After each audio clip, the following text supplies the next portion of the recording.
ഇന്ന് നമുക്ക് വളരെ ഈസി ആയിട്ട് ഉണ്ടാക്കാൻ പറ്റുന്ന ഒരു മുട്ടക്കറി ഉണ്ടാക്കാം. അതിന് വേണ്ടിയിട്ട് ഒരു പാൻ അടുപ്പത്ത് വെച്ചിട്ടുണ്ട്. അതിലേക്ക് 1 ടേബിൾ സ്പൂൺ വെളിച്ചെണ്ണ ഒഴിച്ച് കൊടുത്തിട്ടുണ്ട്.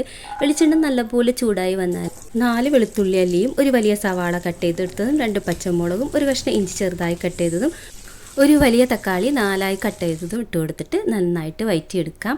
ഇത് നല്ലപോലെ വാട്ടിയെടുത്തതിന് ശേഷം ചൂടാറിയതിന് ശേഷം മിക്സിയുടെ ജാറിലിട്ടിട്ട് അരച്ചെടുക്കാം. ഇനി നമ്മൾ അതേ പാനിൽ തന്നെ കുറച്ച് കറിവേപ്പില ഇട്ട് കൊടുത്തിട്ടുണ്ട്. അതൊന്ന് മൂത്ത് വന്നാൽ അതിലേക്ക് 1/2 സ്പൂൺ കറി മസാലപ്പൊടിയും, 1 സ്പൂൺ മല്ലിപ്പൊടിയും, 1/4 സ്പൂൺ മഞ്ഞൾപ്പൊടിയും, 1 സ്പൂൺ മുളക് പൊടിയും ചേർത്തിട്ട് അതൊന്ന് മൂപ്പിച്ചെടുക്കാം. അതിനുശേഷം നമ്മൾ അരച്ച് വെച്ചിട്ടുള്ള അരപ്പ് ഇതിലേക്ക് ഒഴിച്ചു കൊടുക്കാം. ഇനി നമ്മൾ അരച്ചിട്ടുള്ള ആ ജാറിൽ തന്നെ 1 കപ്പ് വെള്ളം ഒഴിച്ചിട്ട് ആ വെള്ളവും കൂടി ഇതിലേക്ക് ഒഴിച്ചു കൊടുത്തിട്ട് ഇതിലേക്ക് ആവശ്യമായ ഉപ്പ് ചേർത്ത് കൊടുത്തിട്ട് നല്ലപോലെ ഇളക്കി കൊടുക്കുക.